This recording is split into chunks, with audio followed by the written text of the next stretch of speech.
Katie, thank you very much for joining me today. Can you just quickly let everybody know who you are and what you do here in Barcelona? Sure. Well, first of all, thank you so much for inviting me to do this with you. I'm Katie Stana. I'm the U.S. Consul General here. I have been here almost 2.5 years as the senior U.S. government official in Aragon, Catalonia, and Andorra, reporting to the embassy in Madrid. Been a diplomat for almost 22 years, like half my life. And this is my 5th overseas assignment. So it's been an incredible time. Okay, so we're going to talk all Barcelona, a little bit of your experience here and everything. But first of all, how does it feel to be leaving Barcelona? It's definitely a hard place to leave for many reasons. I mean, it's an amazing city, so much to do, so much to see, wonderful people. But for me personally, this is my first assignment as a mom. So we moved here when my daughter was 5 months old. Okay. So all of her major milestones have happened here. When we moved here, she didn't even roll over. She didn't sit up. She didn't talk. She didn't walk, any of that stuff. So leaving the place where all of those pivotal things have happened for us is it's bittersweet. It'll make it more challenging to leave for sure. I bet, and I'm sure there's things you're gonna miss from Barcelona. Absolutely. Obviously the people. We have some really good friends here that have become like family. I mean, that's one of the things I'm sure you know too, as an expat living away from your family and the friends that you grew up with. The connections that you make to people abroad, I think you get closer to people more quickly, and they become like family to you. And I've been able to introduce some American customs to some of my friends that are not American here, and then and vice versa. So I will absolutely miss them. Just like the quality of life, the way that people enjoy life and put really good guardrails around, personal time versus work time.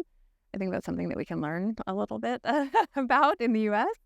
And really just like the appreciation of family and children here. I mean, we've had top-notch childcare and medical care here. The fact I can call my daughter's pediatrician and he answers me, and I don't have to pay a fee for that. I mean, it's pretty amazing. I will miss all of those things and more. Okay. So, there's all sorts of different things that, I'm sure you're going to be missing and parts of things that you had to transition into as well. Yeah. If we look back 3 years ago now, what were some of those things that maybe were a little bit different when you moved over here, kind of the things that you had to transition to get to understand about life in Barcelona? Right. Well, other than like the major changes in my life, having to get used to being a mom, a few little things that stuck out to me that it took me a while to get used to are like how many things are closed on Sundays. I mean, I'm still getting used to that, honestly. I'm always like, oh, I can't go to the grocery store. It's Sunday.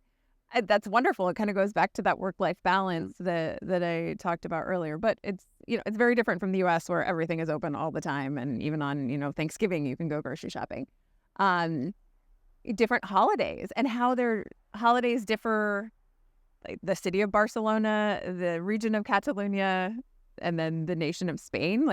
All of those have different holidays. I made a mistake once and got my daughter all dressed for school, got myself all ready for work, and then got to school and realized that her school was closed because it was to me a very random holiday. Here it was a very big deal, but I had no idea, and so it took some getting used to. And there's a lot more, right? With especially with the kind of religious calendar, all of the different saints and everything, keeping track of that. Right. Not only holidays, but then even just the saints' names. Yeah, exactly. Right? And exactly. Saying happy, congratulations to a friend or something. Right. Yeah, their name, on their saint's name day, they can celebrate. That's pretty cool. What about the language specifically in terms of coming over here? Did you have any? I know you had a little bit of some former work in Latin America and South America, right. But how was that transition coming over to Barcelona and the Spanish? Right. Well, like you said, I served in Uruguay early in my career, so it had been the better part of 20 years since I'd spoken Spanish regularly, so I had to remember Spanish first of all.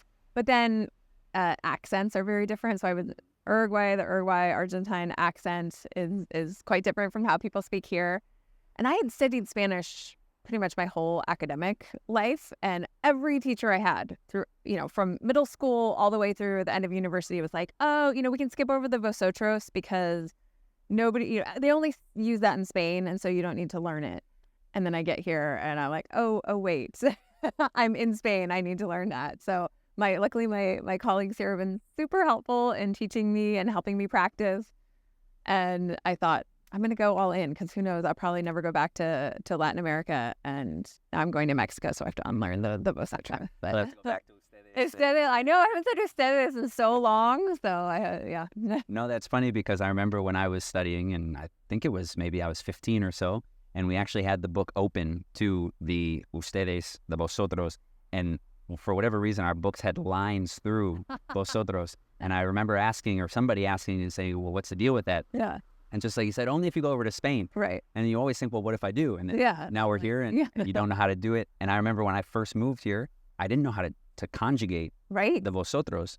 And so I was always using ustedes. Yeah. But I was training like a basketball team of younger children, probably like 11, 12. Or like what? And so they're all like, if you're mad at them, but using ustedes, which is supposed to be for like an 80-year-old, right? They're all like giggling when basically you're trying to like reprimand them. Right. Like, stop doing that. Right. That's one of the big differences. And you mentioned accents as well. Yeah. What about speed of language? Did you notice any differences with that? I think they speak a little more quickly here, but I find it easier here than in some other parts of Spain, honestly. Okay. I went down to southern Spain, to Sevilla for Semana Santa last year.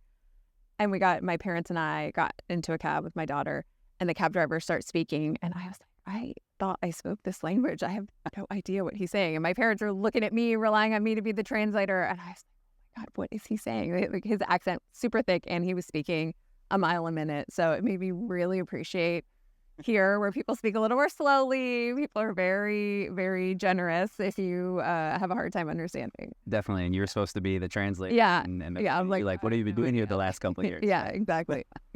Very good. And obviously, we're in Barcelona, we're in Catalonia, so we've not got just the Spanish, which is what a lot of people usually tend to pick up first. Right. What about Catalan? That was probably a little bit more of a shock for you. Yeah. And unfortunately, we as diplomats don't get training in Catalan before we come here, so it's kind of like you're thrown to the wolves and figure it out. I always liken it to back up. I go to a lot of events where people just kind of switch between Spanish and Catalan. And I always feel like when people are speaking Catalan, it's like listening to a radio slightly off tune or off, on the wrong channel, where I'm like, I kind of understand. And then when they switch to Spanish, it's like, oh, they've tuned it to the right station. I'm like, oh, okay, now I understand. And then they switch back. It's kind of like if you're going through an area without great reception or something. But I understand a lot more. I mean, my team can tell you I do not speak much Catalan at all. And when I do have to say a few words in it, I have to practice many, many times. But I understand a lot. And people here are super, like if you speak any words in Catalan, people will really appreciate it. Oh, of course. Have you found yourself using it a little bit more and more out in the open? We sing Bon Dia at my house every morning. My daughter is a big fan of the song Bon Dia. So more with her, actually. Yeah. She'll say things. She goes to a school where it's Spanish and a bit of Catalan. So I have had to learn a few words to understand what my daughter is saying. Yeah. Well, I imagine it'll be a lot more with your daughter, right? Yeah. Especially as most of her school is in Catalan, almost all of it. She's in a preschool, so it's mostly Castellano, but they throw in a fair amount of Catalan too, because there are a lot of families that speak Catalan at home, so they do a good job of mixing it up. Yeah, I think the issue that I've heard a lot of times, right, is especially expats or people coming from outside that don't speak Catalan, is then later, your daughter's a little bit young for it, helping out with homework. Oh my gosh, it would. I don't know if I'm going to be able to help out with homework anyway, like even for in English. And so like having to do it in a language that I don't speak well, it's challenging for sure. Yeah, of course. What about kind of things that, if I know you're coming to the end of the term here, but maybe some things adapting specifically here in Barcelona that you maybe noticed from some of your other stints around the world? Right. There is such a huge expat community here compared to some of the other places I've lived, and that can be great. I mean, it can, if you find other people from where you're from, you have instant connection. But it can also make it like you fall into your comfort zone, and that you don't get out and experience and immerse yourself in the culture, the local culture. So I think that's one thing to be aware of. My experience with Catalans is they're wonderful, very hardworking people, and so proud of their culture and really want to share their culture with others. And so seek out those opportunities because they're there for the taking if you're willing to, get out of your expat bubble. For sure. Yeah. I think that's one thing that I've heard a lot, and definitely one thing I experienced when I moved out here. Exactly what you're saying, right? There are so many people from all over the place, so many expats, and people definitely, obviously Americans as well, that you do feel much more in your comfort zone, and it's much easier to stay in that kind of bubble, right? And maybe not get out and meet everybody as much. And you meet people that you say, okay, well, why don't you speak Catalan? Or some people don't even speak Spanish that have lived here for years, because they stay in those tight knit groups of the Americans, right. And it's kind of something that you've talked about a little bit, right? With what you've taught the Catalans from American traditions, Americans, the Catalans teaching you the different traditions. And the fact that there's so many different people, right? Yeah. How, what do you think that Americans specifically living in Barcelona should know before they move over here? Oh gosh, that's a great question. I think, knowing that the openness to teach Americans about the culture is really there. If you look for it, I think. Knowing that we are here at the consulate to help and we can talk about various things that we do for the American community here. I think just, there are so many opportunities to get out and explore and travel here. I think, people come to Barcelona with like a set idea that it's all beach and Gaudi and paella and those are all here and they're all wonderful. But there's some of the best, mountain stays I've done have been here. Obviously some of the best wine. I think everybody knows that, but I just want to do a +1 on that for wine, from Priorat, some of the best red wine I've ever had. And I've lived in some good wine producing countries, and this is right up there. So that's what I would share. Awesome. Yeah. So obviously traveling, getting around, I think you're 100% right. The beach, everybody hears about the beach, but I also think that's much more of the American idea of Barcelona. Yeah. Since 1992, since those Olympic Games, this is what was given, this is what was created here. Yeah. And then everybody comes over here, but you've also got kind of the mountains behind here. And that's just, really the hills. Yeah. Even up into the Pyrenees. There's so much more of Catalonia to experience. Yeah. Right. Absolutely. Than what maybe our kind of brand of Barcelona mindset is. Yeah. The mountains here are really, really beautiful. So many easy day trips. I mean, it's one of the few places in the world that you can go to the mountains and the beach in the same day. But I would definitely encourage people to explore the mountains here. Of course. That's one of the big things that I realized. I think the first year it was always really hard because I would ask people, maybe what they prefer, the beach or the mountains, and nobody could answer that question. Yeah.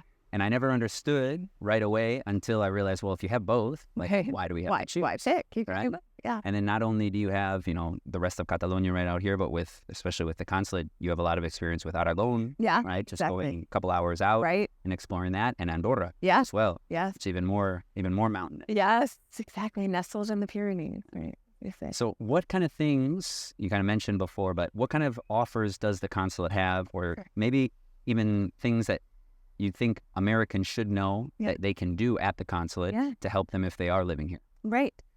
A couple of things come to mind. So first of all, just if you're passing through here, if you're living here, we recommend that you register with us. I mean, we have a process you can access on our website to register. That's, if there's ever a crisis or any sort of emergency message we need to get out, that's the quickest way for us to know how many American citizens we have here at any given time. We can help you register to vote. If you are doing mail-in voting that so many states offer, you can drop off your ballot here. We have a drop box. You don't even have to come into the consulate. You just go into our security entrance, drop off your ballot. We'll make sure that it gets back if you if you do it in time, we'll make sure it gets back in time for the election. Things like renewing your passport. We have appointments to do that every day of the week. If your passport is stolen or lost, we can get you an emergency passport quite quickly. Notary services. A lot of, if you're doing any sort of legal transactions in the U.S. or even some applications to certain schools require a notary. We have a notary here who can do that for you. If you have a child while you're abroad, while you're here, and you need proof that that child is an American citizen, we do what's called a consular report of birth abroad, or a CRIBA, as we affectionately call it. And one of my favorite things is walking, out our door and seeing, a family with their new baby coming in to get their proof of American citizenship. And then also, one of the sadder parts of the job is if somebody passes away here, we help their family decide, or not decide, we give them options on, if they want to return the remains to the U.S. and help them figure out the legal proceedings here. So really, like from birth to death and everything in between, we can help with. But I imagine those are also the things that, if you need them done, are kind of hard to get done in a foreign country. Absolutely. Not here, but just anywhere. Anywhere, yeah.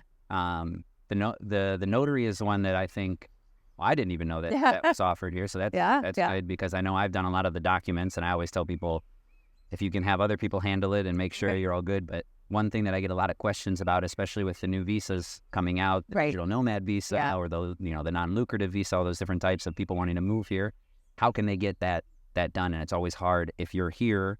Right. Maybe if you have some family members back home, they can still get that done. But if you can get it done here, even better. Yeah. That's a great service that we offer. Perfect. I guess, it's good to know, because I didn't know that some of those existed, but make sure, we're registered here and that they can always help out. And I know your time has come in to an end, unfortunately, very, very quickly. Are you coming back?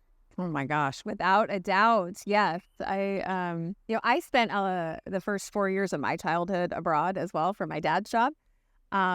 And I would have gone back. We lived in Frankfurt, Germany. I've gone back, and you kind of think, I do remember, that duck pond that we used to go to feed ducks at, or this playground or whatever. The memories are back there. And so I really want to share that with my daughter. I would love to bring her back here and say, this is where you went to school, and this is where we lived, and this is where your friend lived, and this is the park that we would always go to with your friends, and this is the favorite place we went to for croissants.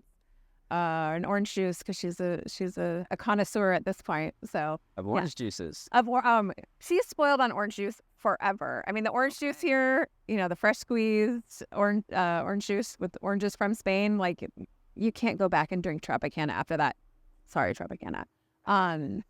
But yes, she turns her nose at non-fresh squeezed orange juice, which is going to be problematic for the rest of her life, because we might not always live in good orange producing country. That might be tough. Well, fortunately, the podcast is not going to be sponsored by Pepsi anytime. Yeah. I don't think so. Tropicana, I don't think it's a problem. We love you, Tropicana. If I had to squeeze your arm to maybe give everybody the best orange juice recommendation, because if someone asked me that, I don't think I'd have an answer. Oh my God, it's the best. Or just a really good place for some orange juice. Yeah, well, okay, so yesterday we went it was Spanish Mother's Day. Of course. And we went to a place called Cinderella, owned by an American guy on Carrer de Aribau. And they had excellent orange juice. And also really good, when you've been away from your country for a couple of years, you are suddenly missing the American food. Yeah. It's great American brunch. Cinderella. Brunch place. Some nice orange juice. Yeah. I think I'll have to check it out then. Yeah, I recommend. It's on my list. Maybe everybody else can watch as well. Also, even the grocery store orange juice, the stuff that you can do. It's amazing. My daughter's also, she'll just sit there and watch it get made, but you just press the button and it squeezes the orange. It's really... It's using the bread. The slice. Yes. It's set the bar high for the rest of her life. Sorry, kid, it's all downhill from here. Perfect. Well, thank you very, very much for having us here. Sure. The consulate, right? Yeah. Right? Yeah. And best of luck over in Mexico. And thank you. We see you back here in Barcelona. Absolutely will. Thank you. Thanks a lot.